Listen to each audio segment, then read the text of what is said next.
수채색 제15장 일반적인 선형 최소 제곱과 비선형 회귀 분석에서 마지막 파트로 비선형 회귀 분석을 알아보도록 하겠습니다.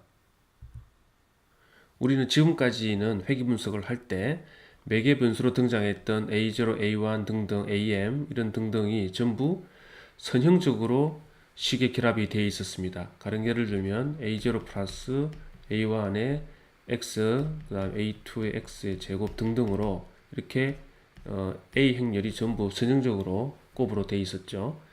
그런데 어떤 경우는 식 자체에서 이 A 행렬이 비선형적으로 종속되어 있어 가지고 이렇게 이런 형태로 만들 수가 없을 때가 있습니다. 가령 예를 들면 g가 이렇게 되어 있을 때 a0 가로 열고 1 마이너스 익스포넨셜 마이너스 a1의 x성 가로 닫고 이렇게 되어 있으면 우리가 이것을 통제를 해서 어떤 회귀 분석식을 만들려고 할 텐데요. 이때 익스포넨셜 속에 들어있는 이 a1은 이런 형태로 이제 선형적으로 만들 수가 없죠. 그렇지만 이런 함수를 우리가 사용을 해서 그 회귀 분석을 하고 싶을 때가 있을 겁니다. 이럴 때 회귀 분석하는 것을 우리가 비선형 회귀 분석이라고 합니다. 그래서 이런 비선형 회귀 분석은 결국 최적화 기법을 우리가 사용할 수밖에 없다는 거죠. 잔차를 구하고 잔차의 제곱을 구하고 그것을 최소화시키면 어쨌든 우리가 회귀 분석을 하는 거니까요. 그래서 잔차의 제곱합, 그러니까 yi에서 이 gx, 예를 들면 이 함수가 있다 하면 이제 gi를 이렇게 뺀 다음에 이걸 제곱을 해서 n개의 데이터에서 썸을 하는 거죠. 요게 잔차의 제곱합이죠. 이 잔차의 제곱합이 이제 0으로 가게끔 만드는 a0, a1을 이제 구하면 되니까요.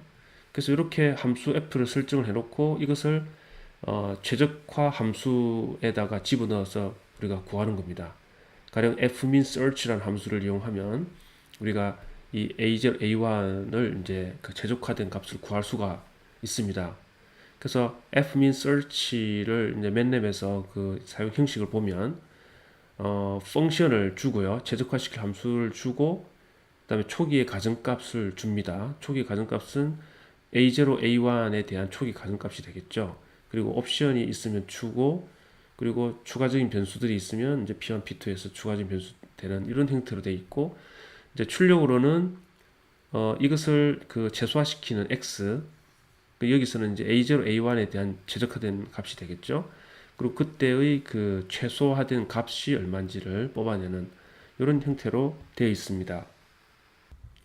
그래서 한 가지 예를 들어보면 여기에 총 8개의 데이터 세트가 있는데요. XI, Y가 되어 있는데 이것을 비선형 모델인 GX는 알파의 X의 베타성에 직접적으로 적합을 시켜라는 얘기죠. 그래서 이때 구하고 싶은 게 알파, 베타를 이제 구하라는 겁니다.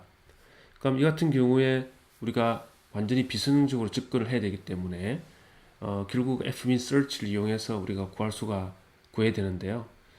초기 가정값을 뭐 설정을 일단 하고 잔차의 제곱합을 이제 함수를 만든 다음에 이걸 최소화시키면 됩니다. 그래서 우리가 gx는 이렇게 정했기 때문에 yi의 gi를 뺀 것의 제곱, 잔차의 제곱합을 함수로 만들어주고 초기 값을 넣어주는 거죠. 그래서 맨랩에서 이 잔차의 제곱합, 즉 SR이죠. SR을 정의하는 함수를 하나 다음과 같이 정의를 하도록 하겠습니다. 그러니까 펑션 f는 fssr이라는 이런 함수명을 주고 그리고 입력값으로는 초기치, 초기 가정값인 이제 a를 줍니다. 그래서 a1은 알파, a2는 베타인 이런 그 행렬을 주고요. 벡터를 주고 그리고 우리 x 데이터, y 데이터를 인풋으로 주면 이때 이제 f가 나오는데 이 f가 뭐냐면 바로 잔차의 제곱합으로 나오게끔 그렇게 만든 거죠. 그래서 본문을 보시면 여기 있는 것처럼 a1의 x, xm에 dot hat 해서 a2 그래서 바로 이 식을 그대로 여기다가 지금 적은 겁니다. 그렇게 한 것이 이제 yp라는 데다 두는 거고 원래 주어진 ym이 있는데 그 ym에서 yp를 뺀 다음에 hat 제곱하면 그 썸을 하면 이게 바로 f가 잔차의 제곱합이 되죠. 그래서 이 f가 바로 sr이라는 얘기죠. 그래서 요 펑션을 이렇게 우리가 정의를 했다고 치면 이게 전차의 제곱합 펑션인데요. 그러면 이제 fmin search를 이제 콜을 할 때 이걸 쓸 수가 있습니다. 그래서 fmin search하고 첫 번째 함수를 우리가 줘야 된다 했죠. 이 함수가 바로 fssr이라는 겁니다. 그래서 add하고 fssr 함수를 지정을 하고, 그리고 초기치를 줘야 되는데, 초기치는 이 알파와 베타에 대한 초기치인데, 예를 들면 1 주고 싶으면 이렇게 우리 꺽쇠 가로 1 주면 초기치로 이제 들어가고, 옵션이 없으면 그냥 공백으로 그냥 꺽쇠로 이렇게 주면 되고요. 그리고 데이터 세트를 이렇게 입력을 해주고 실행을 시키면 fmin search가 실행이 되어서 최적화된 알파 값 그리고 최적화된 베타 값이 이렇게 나오게 됩니다. 그래서 이렇게 구한 알파 베타를 여기다 집어넣어서 우리가 그 적합한 이제 적합식을 만들어냈는데, 그것이 바로 이제 이런 식으로 나온다는 것입니다. 방금 살펴본 예제를 맨랩으로 한번 해보도록 하겠습니다.